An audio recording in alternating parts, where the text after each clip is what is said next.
Nationals are the backbone of ATV racing. You know, they've been here for 20 years and they'll be here for 20 more years, you know, and this is what's got me to where I am today, and this is what's going to get me to the rest of my career. You know, the competition is the best you can get. That's basically why we started doing this in the first place. The Nationals are, they're where the competition's at. All the top guys are out here.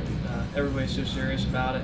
It's pretty intense. Overall, anytime you get on the podium in the pro class where we're at, it's truly an honor to get on there. Yeah, you know, we can be at home just screwing around with, you know, at my track, and I'll want to win just as bad, or playing RC cars, you know, RC trucks, or go-kart racing. I don't care what it is. I want to win, you know. And if I don't think I'm going to win, I ain't even going to compete. ATV guys ain't got a lot of tracks to go race at, so this is their world. They're pretty hyped up. I mean, they come to the racetrack ready to race. The level of competition, you just don't have it at the local stuff because everybody that's good enough comes and runs these races. I'd say the toughest competitors are some of the older guys my age. Doug Gust is still really tough, and Joe Byrd obviously is tough, and you know, when Tim Farr is in his best shape, he's tough. And then all the up-and-comers, I think everybody's got a potential to win these races. It's a pretty level playing field. As a racer at heart, you're like, gosh dang it, I want to go win every race, every lap, every moto, but you got to slow down, think, win the war, not the battle. A lot of things that are the same, you know, you're always racing against the same bunch of guys pretty much, but you know, everybody just kind of travels from one to the other and races in another part of the country. It takes a good solid package. It's not any one thing. You got to have a good business sense. You got to have good machinery, have a will to win. And you got to have good backing, good sponsors, good equipment, good mechanics. A good attention to detail, and you got to have some talent. And it takes a good manager, or yourself being a good manager, to have a good program. Any one of those things won't get you there. You got to have the whole package. Being up front so long, they're just stuck in a rut. You know, they can't do much more. The new guys are training so much harder. You know, we can, because we're younger and we can endure the hardships and stuff. I got all these young punks wanting a piece of me, trying to take my job, damn it. I ain't gonna let it happen yet. Just take it to the next level and do all we can do, and then the next generation will step it up, and that's how it goes, I guess. It's always fun winning out in California. The first round, I saw the big hoopla, everybody's talking crap, and who's doing what, and he said, she said stuff, and all your sponsors are there, so that's always fun winning out there. And obviously, nothing's going to come close to winning that championship.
The shadow overtake us.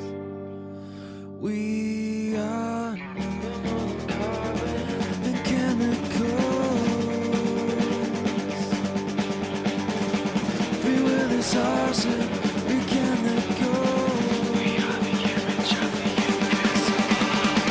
We're more than carbon and chemicals. We are the image of the invisible. Free will is ours and we cannot go.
Mike Walsh would be my mechanic. He's my everything. He's my mentor, my coach, my trainer, bike builder.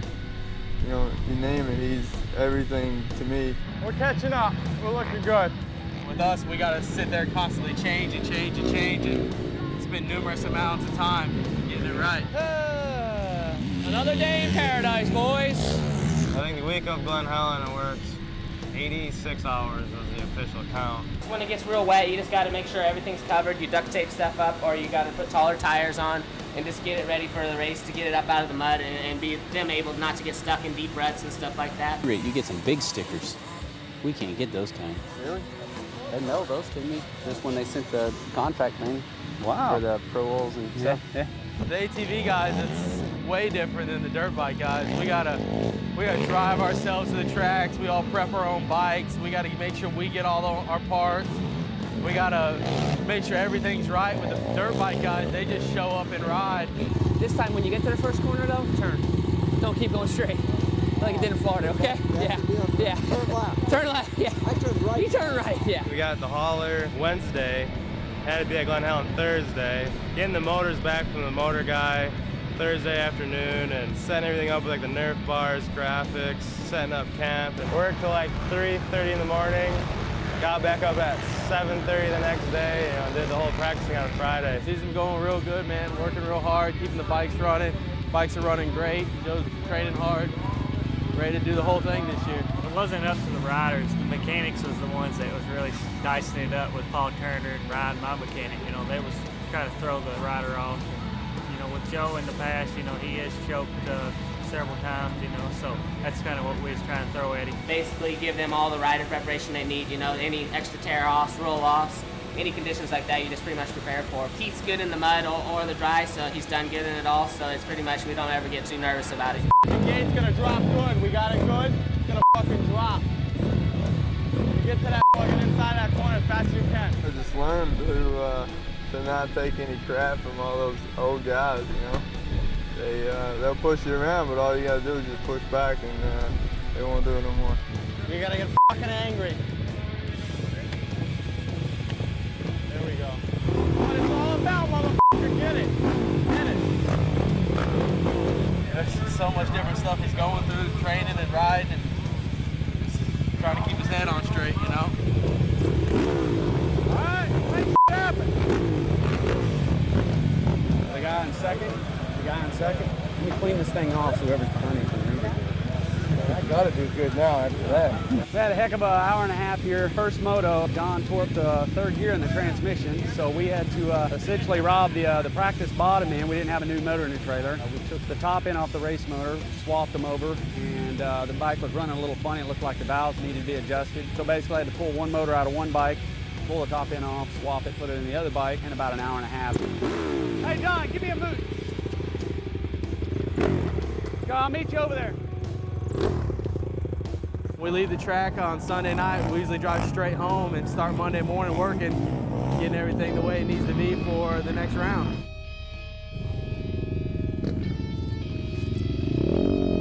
How you feeling? Good. Okay, you look good. Bike looks like it's working really good.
My son is sick of me.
and tragedies appealing, disaster and addiction waiting for the good in everything, while the world keeps failing.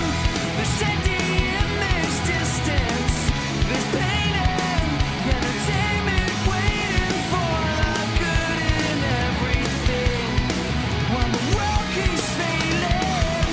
Consistent with these problems, I'm not a failure now.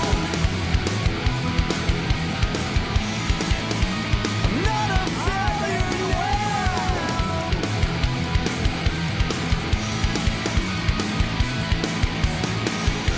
Anxiety's misleading, it's kosher, yet revealing, waiting for the good in everything, while the world keeps failing. And shine a light down on this, and shine a light down on everyone and everything we see, while the world keeps failing. Consistent with these problems, I'm not a failure now. I'm not a failure now. I'm not a failure.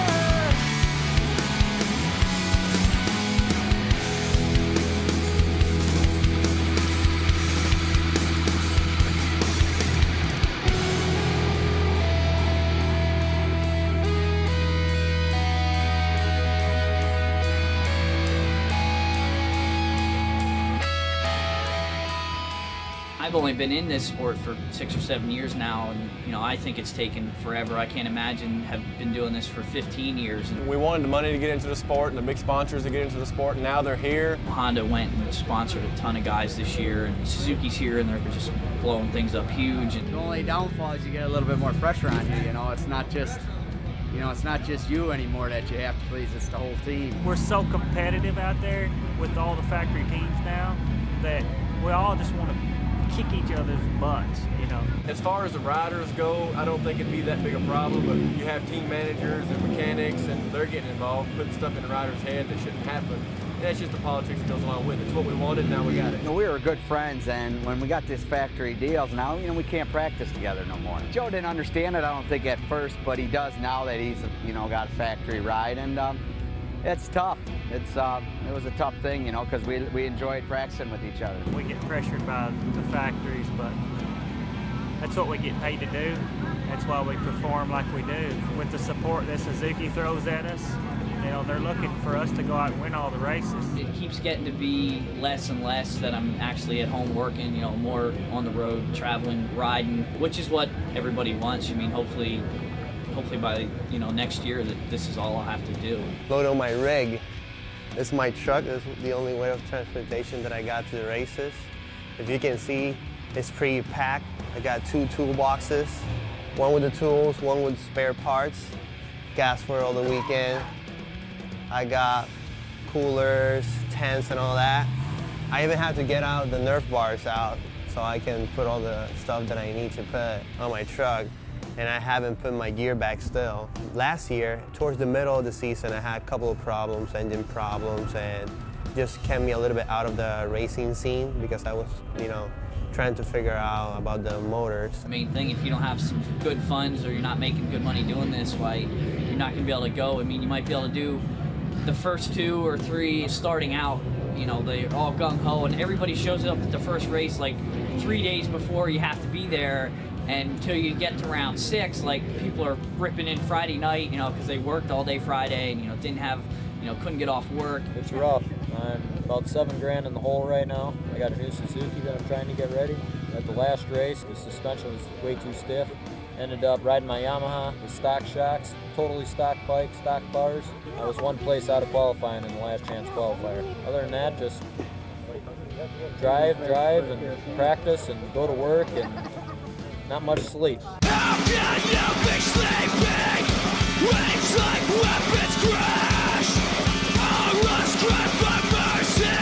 It's all fast.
race the Nationals, you got to be prepared to, drive all over the country, go to places out in the middle of nowhere. I stayed on the road a lot this year. I think it would be easier to say how long I was home.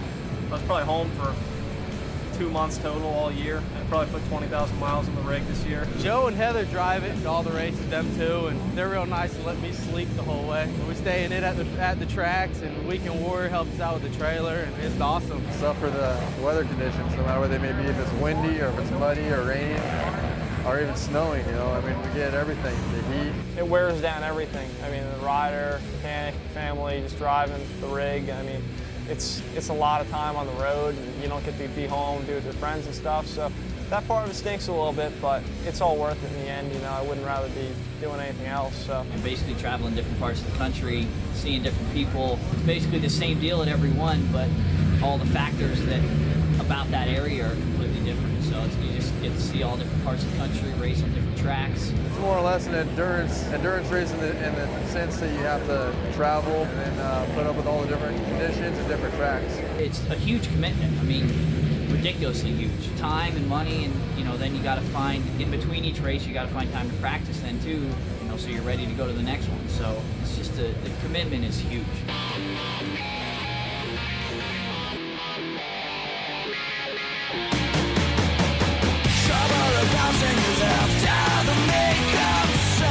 Dreams of lost, your schemes are overwhelmed. I hope I am the only one to wear all the colors I choose. I hesitate, tired of it. I hesitate,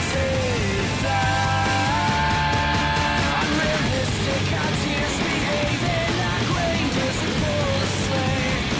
I bet you never thought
takes a family affair to get anybody started. It's very hard for anybody to do it on their own. Most of the top guys have got some sort of that family support. I think that's a lot of the reason why they're top guys. Is that the elevator right there that they're jumping? That's not the elevator, though. What are they? I think that's what it was when they changed it. They changed it? It's just me and my mom. She goes to every one. She works 2 jobs to keep me going. My mom and dad are a huge part of my race team. A lot of the guys aren't that fortunate to have their mom and dad involved. And that's all she does. Work 24/7, no vacations, just coming to the races. My dad is, you know, he's kind of my chief mechanic. He always will be. He's always going to be the one that really cares about what's going on with my bike. Drink. How was it out there? Anything same? She sacrifices everything. She's got no life, just me now. My mom's always there to, you know, she's always doing something, cleaning my number plates, cleaning my goggles, cleaning my helmet off, making us food to eat. Built you up a little bit right here where you don't jump so hard. You're going to come out a little flatter this time. All right, you ready now? You ready, baby? You ready? Back, right there. Yeah, baby! Now go get him! Woo! Good job. Took a lot of time and effort on everybody's part, but it was family time, so it really wasn't a sacrifice as far as that. It was a little tougher when my wife was pregnant. Now we have a beautiful little baby, and he loves coming to the races. We just had a baby boy 5 months ago. My wife is very good with it. She'll come into the practice and bring my son by. It's tough, but trying just to provide by racing motocross. So it definitely makes it a lot easier when they can come with me. Do or die, so take it from them. Don't let none of you ahead of you.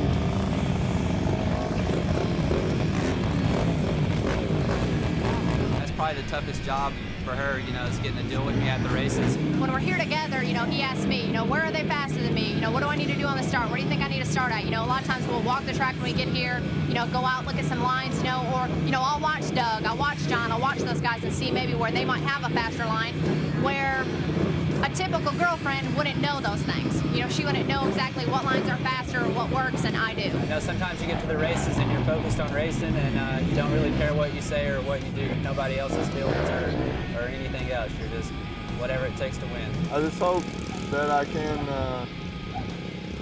pay her back, you know, in the long run.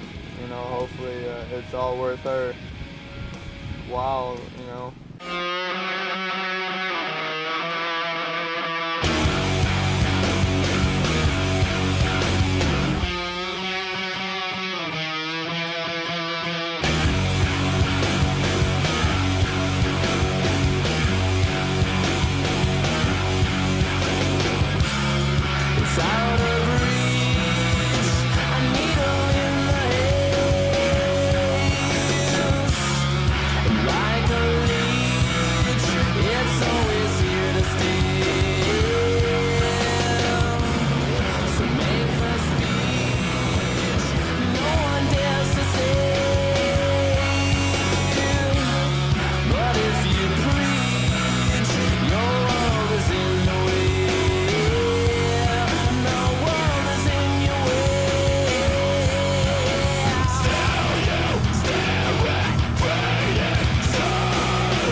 Incredible the abuse that pro riders take on and off the track. I mean, riding, practicing, racing, training, there's never a dull moment. There's never time to rest, and we just kind of go 100% all the time. Unfortunately, yeah, I've probably had more injuries than any other pro on the circuit combined. I messed my neck and back up a little bit. I broke I broke my C7 vertebrae. I cut my leg pretty good in the beginning of '05, right down to the femur, and it was a bad injury, a little surgery, and some rehab, and I was back on my feet. Where do you want me to start? I broke my leg 3 times. I broke my back twice. The one time I broke 2 vertebrae, I was in bed for 2 weeks straight, laid in hospital bed. I don't even know where to start with that. I've had a broken neck and busted ribs and lacerated kidneys and holes in my lungs and had to have chest tubes. Doug Gust at the house one day. We got an injury list. Who had the most injuries? Well, I won that list by about 3 injuries. And arms, legs, feet, back, shoulders, hands. I mean, just you name it. Unfortunately, that goes with it. I'm going to University Orthopedics. Look at that shit. I'm going to get them to sponsor me. On Friday, I was riding like a retard. Plain and simple. I think I messed every single jump and straightaway up that I could. Hit neutral over a double, bailed off, and messed up my wrist really bad. I just ripped my thumb back and broke a big chunk of bone off the back of my thumb, which controls your thumb movement, so I had to actually go in and have pins put back in and have it reattached. So that put me on the sidelines for probably 5 or 6 races, so it kind of took me out of the points hunt for the year. But on the good luck side, Joe had a bad weekend and Doug didn't have the best of all weekends. Seems like fluke things always happens to that guy. He's always the fastest guy out there, but overall, if he could ever stay healthy, he could win probably a ton of championships. That was just more of a boosting point. And I was like, okay, well, I got a competitor, one of my highest competitors out. So, I mean, that's just mostly in the bag for me, trying to get win. Less competitors out there, the better it is for me to go out and capitalize on win. It's kind of a bad deal for him, but it was a good deal for Suzuki and all the guys. My goal started out for the season, obviously, to come out here and win an 11th championship. I haven't had such a good time so far this year, so I'm just taking it a race at a time, hoping that I'll heal and get back to 100% as soon as possible. I was at the WPSA race last weekend, and off the first corner, I just got tangled up with someone and sent me straight out of my shoulder and busted my collarbone. Right now we're in 6th, but the 7th guy is right on me, so he'll get around me, but I have a pretty good gap to 8th place, so got to take a few races off and hopefully we can race and hold 7th position for the year. Very discouraging for sure. Worked so hard for 7 months and it all kind of just dies out right after you crash. They're never fun. They always hold up, and most of the time those injuries just been kind of a nagging slow to my season, not something that was detrimental to the rest of my life. Hopefully nothing like that ever happens, Yeah, everybody's got their own thing that they go through, to get back in the groove of things, and it just takes time. Try to get back on the bike and just keep going. I guess it's like anything, in time you forget about it. Go back out there, the first couple months it's tough, but after that you try to put it out of your mind and just go. Do I think his thumb is going to affect him in the race? Absolutely. This thumb is going to be everything. If he gets out there, hurts at the first moto, and pulls it back apart, we're done the rest of the season. He plays it smart, it'll heal up in 4 weeks, and we're back under racing action. But is it affecting him? Absolutely. He's not jumping any of the big jumps. He's laying up on everything. We just hope he can keep the pace for the top 10. That's all we're looking for. Any racer will tell you that we just want to get back out there and ride and race. And, I thought maybe I'd be able to get back out there and just handle the pain and ride. And it was a little bit more than I could deal with. It was a little worse than what I thought. I can tolerate pain pretty well. And we got back out there and just kept having problems. But I just wanted to be out there riding with everybody. So the best thing was we got out there and we rode. We didn't have any more crashes, and we had a good time for the rest of the season. I won the Texas Arena Cross in '89, and I broke my wrist before the last round, about 2 weeks, and I had to go to get the points, and I rode with a cast and finished, and luckily I finished good enough still to win, but I've done it. Yeah, it sucks. Over the years, getting older, you get smarter, and you just have to learn to train harder when you have an injury, because it's hard to come back from any kind of injury, and you have to learn to deal with how your body adapts to different injuries and what your limits are.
we started in December getting ready, and we're ending in September. That's a long time. You know, that's Supercross and motocross combined. You know, and we only did 14 races. The amount of races is an issue. It's the amount of time that we were prepping to get ready. I spend about 50 hours a week at least. I mean, time I get my quads ready to ride practice, time I prep the track, and then actual riding and stretching out and just everything involved. You know, I would say it's 50 hours a week. When we're at the track, our average days from 8 in the morning to probably anywhere from 9 to 11 at night. The changes we make with Tim, there's usually quite a few. I mean, he's always thinking, and we're always trying to do better. So we make a lot of changes, you know, just trying to go faster. Roll into the track Thursday night, set up. Friday morning, get up, get the bike ready. Our practice usually starts around 10 or 11. He'll loosen himself up, and then he'll give us feedback from there on where our starting point's going to be with suspension and gearing and all that. And then we'll get into it the second practice. Third practice, hopefully by then we're pretty much soon where he's satisfied. If he's not, Saturday is our last shot. Looks fat. Jones is going inside and then cutting to the outside, using an outside. Yeah, over here? Yeah, he jumped on the inside and he cut over. I don't know if he tried. Wasn't really checking. Everybody's just pounding the hell out of themselves. You look awesome. We got the bikes late, and the sponsorships came together really late, and we didn't have much development and testing time with the machines, and we ended up getting a few DNFs in the beginning of the year. Saturday morning, get up, nut and bolt the bike. Everything gets totally gone through from front bumper to rear bumper, oil changes. We go through one clutch a weekend. We've been developing all year, been working with Yamaha, been working with the engine builder, DASA, and been working really hard with the suspension company. We feel at this point we have a winning combo. Sunday morning we get up, he's got a riders meeting at 9. 9:30's practice. We get the bike prepped, final prep for the first moto. Gets off the track around 12:30. We have to re-prep the entire bike again by 1:30, 1:45. And then by 3, we know how we made out. Says the bike is good. Tires worked real good. The suspension changes we made worked good. Actually played with the compression a little bit and feels that it's pretty much ready to go. So we're pretty happy with the changes we made, and just gotta see how he holds up. Most everybody's got good equipment, and the motors are all pretty close. It's just the ones that dedicate their hours to practicing and riding more seems to be the ones that's coming out on top. It's kind of more like torture than training, but it pays off when you come out to the track. Practice is a big part of racing. You got to get the jumps down first of all. Gust or John Natalie, they want to be in the lead when the checkers is out. You got to look for the different lines through the corners, the different lines on the jumps, just which way's faster. They're just going to beat you up mentally. They're going to pick better lines and they're going to get around you, and you got to be thinking about that. The video games, you got to train for the endurance, but then you got to play the video games to be able to pull the whole shots and rail all the corners. You can always find your good lines, and it helps with your hand-eye coordination. But when you're out there, you're just like, I can't go anymore. I can't go anymore. It gets in your head. You have to be mentally tough. That's where the endurance and the training comes into play. Ride bicycle, train cardiovascularly, try to keep my stamina up for a long race. I'm constantly mountain biking, trying to stay out in the heat. You can sit inside in the AC too much and it'll spoil you. Try to be a little more fluid on the bike, hit the lines a little smoother so it doesn't wear you out. Even though you're going a little bit slower, then in the race you're going to be going faster. They're thinking about what's going to happen when the white flag comes out, not what's going to happen right now. And I've always just I got to get to the front, I got to do it now. You don't win the race in the first 5 laps of a pro moto, you win, at the checker flag. I think the best training for that is just getting out there and seeing what they're doing, and trying to calm myself down when I'm in that situation where I'm in a real fight with them, and trying to remember to breathe, because you start getting into that close battles, going back and forth, and the next thing you know, you're gasping for air because you can't, you're just not thinking about it. You really, physically, you have to be in good shape, but mentally you got to be ready. If you're not mentally ready, I don't care how good a shape you are, you're gonna go backwards. The physical part will get you into the pro class, and it'll get you there. It might even get you into the top 10. Past that, if you gotta get up into the top 5 and run and actually get into a real battle for the lead, it's mental.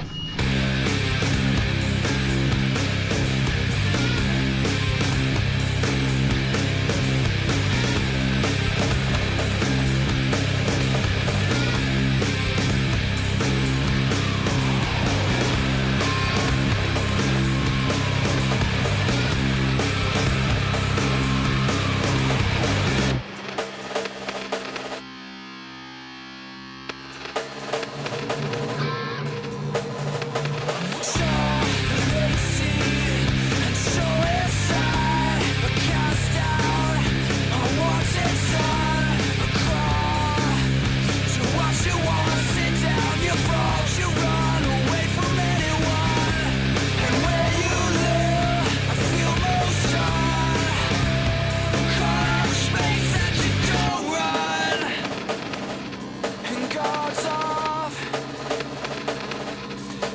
pass you by.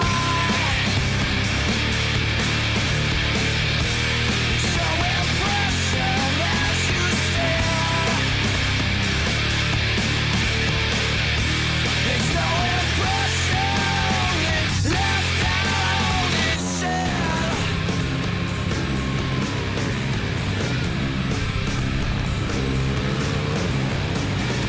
A wave across the sea of lost because you can't think straight. It's your calling, wasting a moment, wishing was your head sliding down a back hall. This is the first thing that you can solve. As the rain comes off again, always the last to remember the name. There's no impression as you stand. There's no impression holding sand. You can't depend on what. You show your face inside your hands. There's no impression on me. There's no impression only left out holding sand.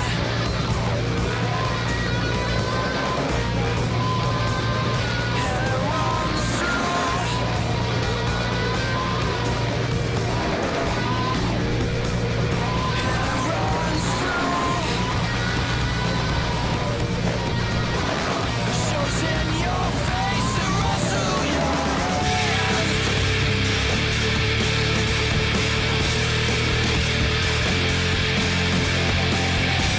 Make no impression on me.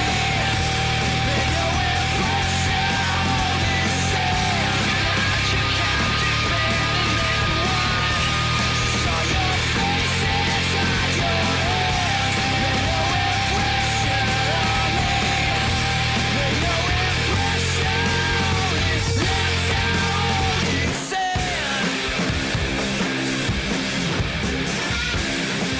only left out holding sand. Only left out holding sand.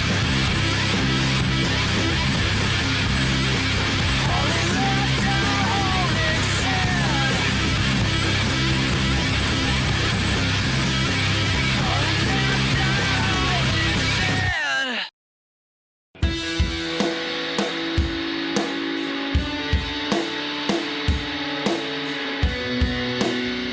A lot of tested time, a lot of, people backing him more now than what he was before. If we have problems, then we test.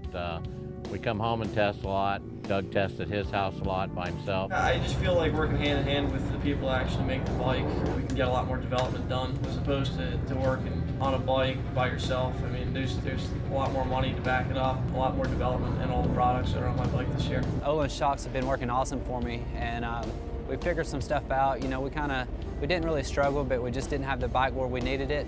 And we got everything figured out and got everything working pretty good with the shocks. And at the same time, we made some progress with our engines. We got them coming off the line a lot better, getting a lot better starts. Starting out so bad, we just really struggled, just trying to find that happy medium with getting the bike set up right. Once we did get the bike set up right, it seemed like things started clicking. They started gelling. The team started coming together stronger, and right off the bat, we started just progressing. Doug rides smoother and more precise. He's like a surgeon. Jeremiah is just wide open, just hammering it. Donnie Banks used to go out and break everything he rode and have a big, huge lead. And Jeremiah could do that too. But, can we keep the equipment alive? And so it needs to be that balance of, you don't have to win by 30 seconds. It might feel good at that time, but it's no better whenever you look at it at the end of the season. But you can definitely see the difference in the way it leaves here. It's just, spinning the tires. You can see it. Well, you don't have a 37 gear you can put on it? 1538 is a 1437. And I'm not getting that good, and that's what we need to work on, is getting that good jump out. That's why I wanted to try a 38. Here's what's going on though, is we had maximum traction with the LTZ because it's so tall. And we can raise this up and get that kind of traction again. It took us about halfway through the season to get everything working together. And, you know, that's the hard part, getting the bike and the rider working together. Jeremiah likes to slide the bike. He likes to have the bike a little lower, and his tire selection is a little bit different than Doug's. His valving is different in his shocks, and he likes the bike stiffer and more positive. Doug, they ride completely different. They don't ride the same at all. You're short shifting it because it doesn't feel like it's pulling in third hard because it's not tall enough. It's too. Well, I'm not. So I never hardly shift fourth. You don't Yeah. hardly shift third. But no, you're telling me that it's not pulling when you hit third gear, and that's because it's so close together. No, I'm saying that I want to get it into third quicker. Our motor guy's stepping it up, you know, trying as hard as he can, getting everything running good. Our suspension axis, and you know, they're standing behind him 100%. Anytime we need to test anything we need new, they're standing there with us. It's not very many changes that we do make from race to race. We change some ride heights and try to get the bike so that it's staying flat around the corners on all the tracks. We make changes for starting lines. As far as motor changes, we're pretty much the same all year long. You like that better? Hard to tell. At first I thought it was a little more consistent, but now it's looking better. Well, I've noticed you had a big wheelie and you lived through it, you know. So it's not as violent, you know. Right. We've been working hard with Mike Halleck. He had the suspension working good with the Olin shocks. You know, we did a lot of testing in between races, and we had the suspension working good. Curtis Sparks had the motor running good. Testing a lot with suspension components, exhaust systems, different motors. Really got a lot of stuff dialed in this year as opposed to years past. Just constantly testing and trying to make things the best they can be at every race.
Unadilla, taking off the second moto. First moto, got into kind of a wreck and finished like 16th place or something, which put me way out on the start for the second moto. You come out, make a hard right off the bat. Left the gate really good. I had Jasmine Plante right beside me. We both left right with each other. Started to basically make the turn, into the first turn. A couple guys must have got in each other. Clipped me from behind, and I'd already transferred into the right side of my bike to make the right-hand turn, which that's what really put me out off my nerf bar onto my front tire. You know, I felt the whole thing. You know, I felt, you know, just like I said, you know, basically a train wreck. You know, I just felt like I was getting run over.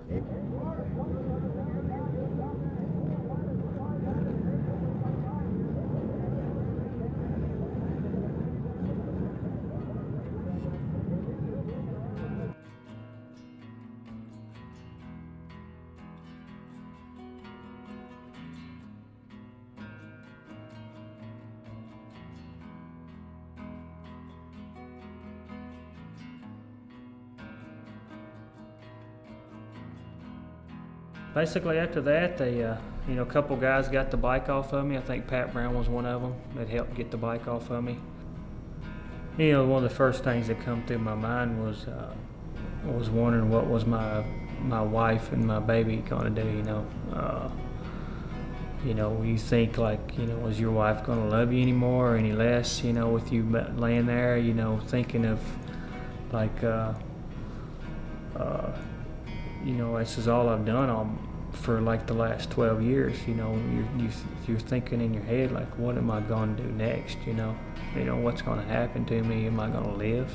You know, they got the paramedics out there. They kind of tried to drag me off the track, which a lot of guys got kind of PO'd about that. Got me on the backboard.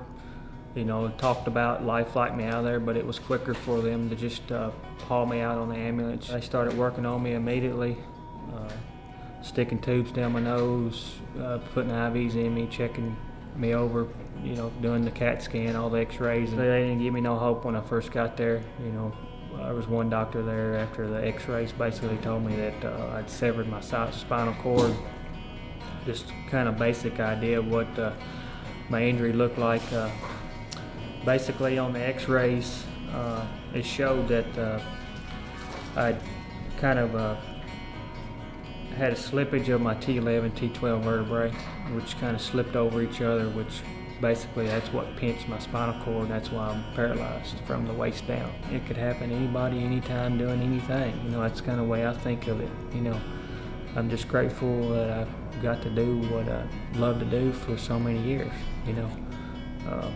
I always told myself if I'm gonna die doing something, I'm gonna die doing something I love to do, you know, and that's what I always wanted to do, you know. So I didn't realize that many people knew who I was, you know. It's like, you know, after my injury, it's like, you know, I see how much of an impact I had on the sport, you know. You know, I've got fans from all over the world that had been in contact with me so far, and it's pretty awesome, you know. Got that many people behind me, that many fans, spectators, people really love to see and do, you know, what I had to do for the sport. You know, I was really gratified of that.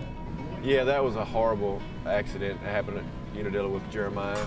It happened just behind me. I was fortunate enough to get the whole shot, and he was railing the outside, and just some guys, you know, just a racing incident, some guys made some mistakes and it got into it with him, and it got all twisted up underneath the quad. Personally, it definitely affected me because I used to cry about a lot of little things whenever I, you know, chip a nail or bust a toe or something like that, and just like, you know, if I have a crash, and just like with my thumb, you know, having a crash with my thumb, I'd have been a lot more down and out than I was. But after seeing Jeremiah and realizing that, you know, his career and his life has completely changed after one accident, knowing that I'm going to heal and I'm going to be able to get back on hasn't really, you know, it's really given me a different sense of urgency and what's important. You definitely take a step back and think about your own safety, and you know, it kind of calms you down for a little bit, but You know, I don't know what to think about Jeremiah. I wouldn't even know how to deal with none of that. It would just be tough. I know it's got to be tough.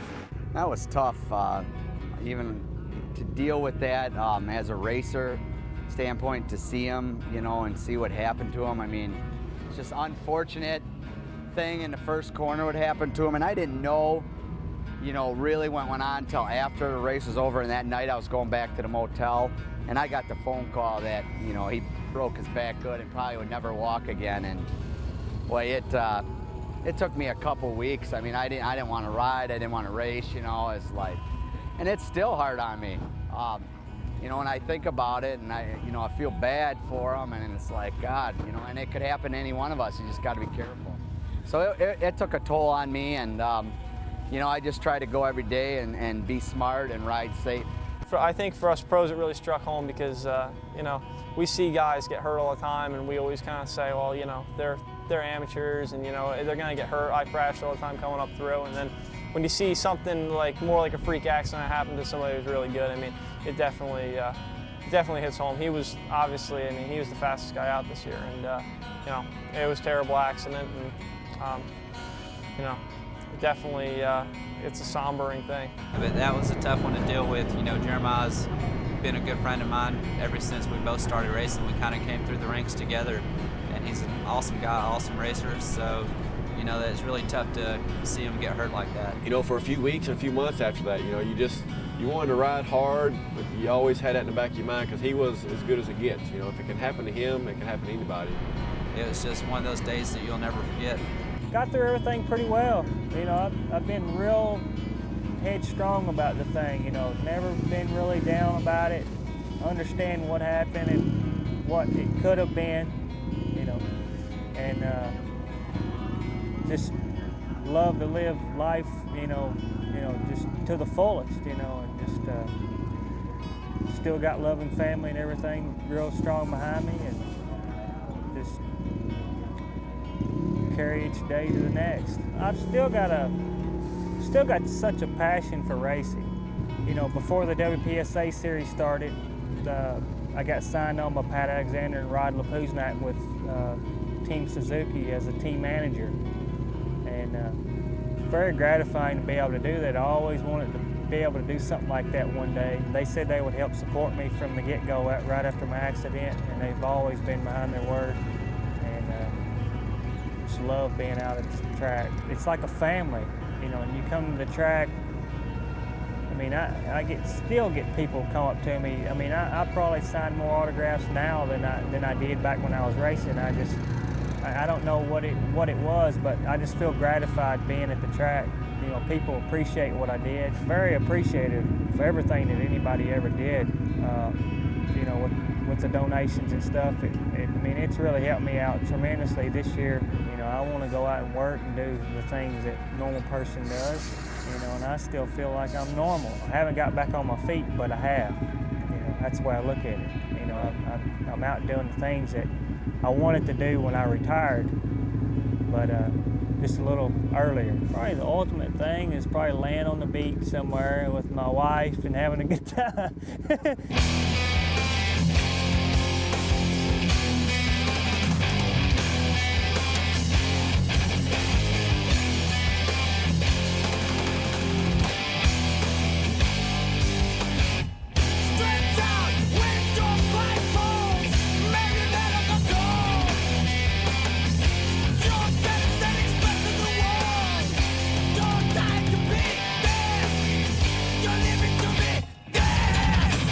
Better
self-pity. Forget about your petty problems. Forget about small walls. Forget about self-pity. Forget about your petty problems. Forget about your small walls. Guilty of 1,000 apologies. That's 1,000 excuses for making the same mistakes.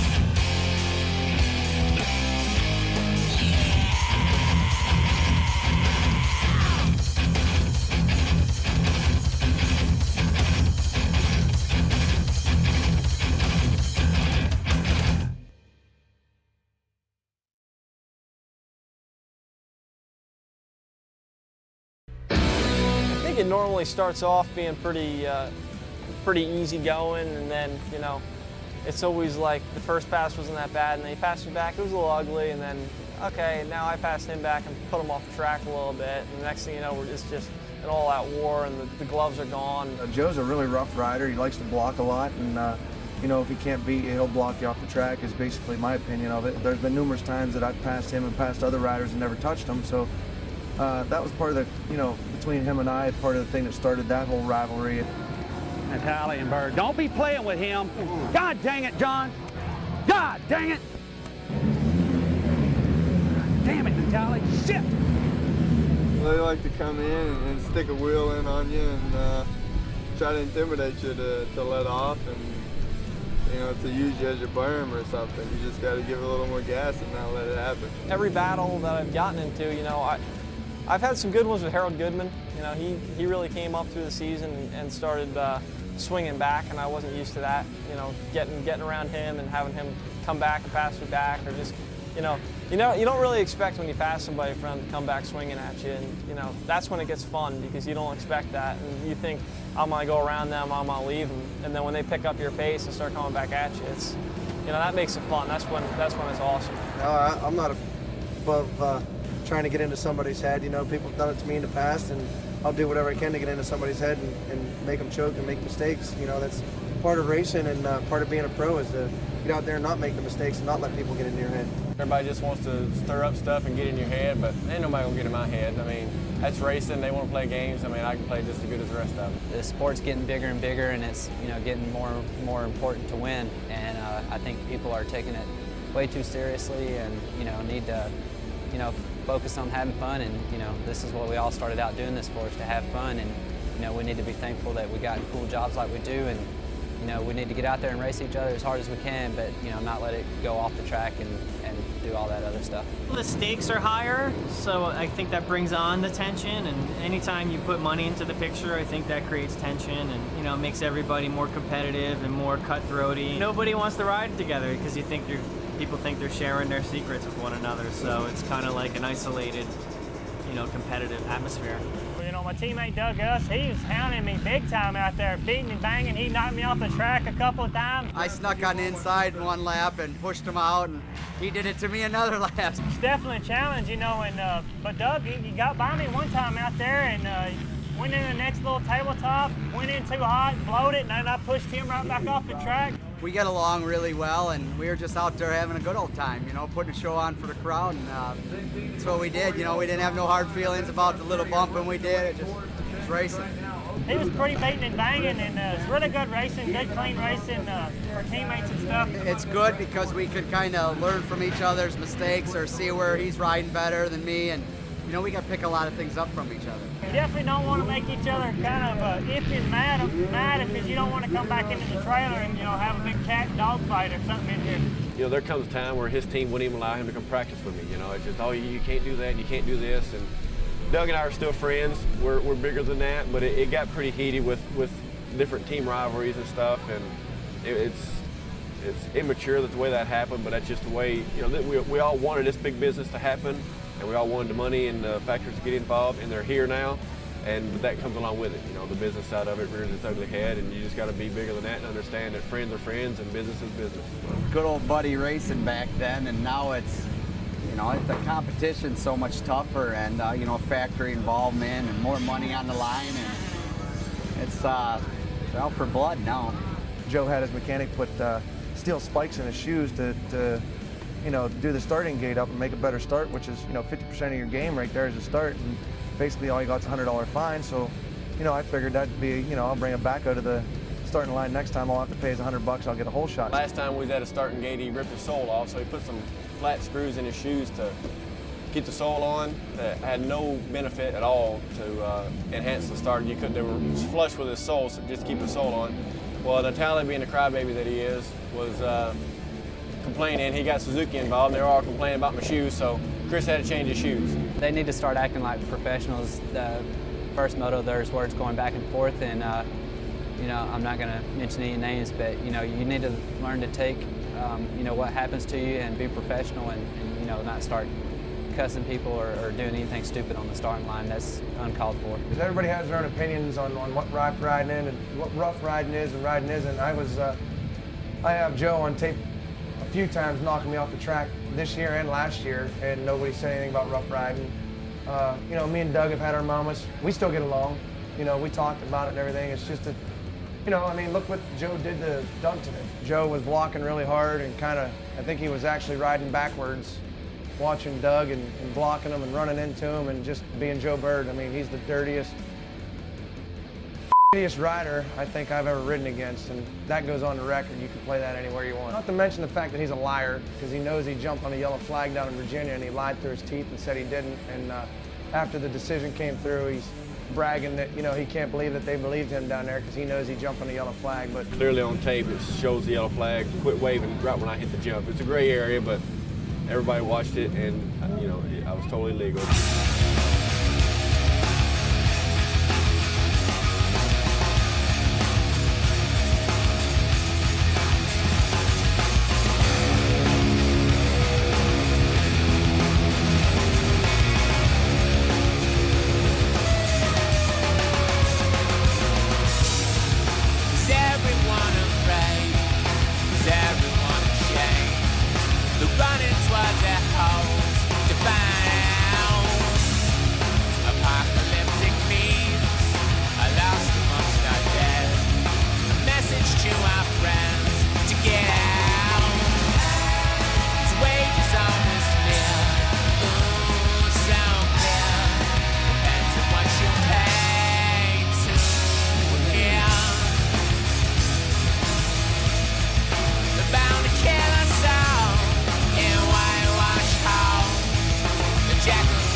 Started racing back in 1986. We could only afford to race like 1 or 2 nationals a year. Loretta's was always one we went to. This year is my 20th year being at Loretta Lynn's. So I got a couple laps around the track. When I was 13 years old when I started, I looked up to, my heroes were Marty Hart, you know, he was the best on the 3-wheelers, and Jimmy White, and all these guys. My engine builder Dan Lamy was racing, you know, he was a real good rider. Curtis Sparks, these are all my 3-wheeler heroes, you know. And then I got a 4-wheeler and those guys seemed to change, and then as I was racing 4-wheelers, my heroes were Gary Denton and Donnie Banks, and Marty Hart was still one of my heroes. You know, I've probably been where I am today maybe 5-10 years earlier if I'd had a lot more financial backing. You know, my mom and dad did all they could for me, but you know, they were just had regular jobs, and I worked a couple of jobs when I was in high school, and I used to work in a cornfield and deliver Domino's pizza. I got a whole new respect for life on doing that, and everything that I have today, you know, we earned, and we stuck with ATV racing. As you're growing up, you know, as you're a teenager, you want to go out with your buddies and party and chase the women, and that's just a normal guy thing you want to do. I couldn't do that, you know. I could have, but I wouldn't be where I'm at today. You know, you have to not go to the parties, not drink and party with your buddies, and let them go do their thing. And in 10 years, you'll see where they're at.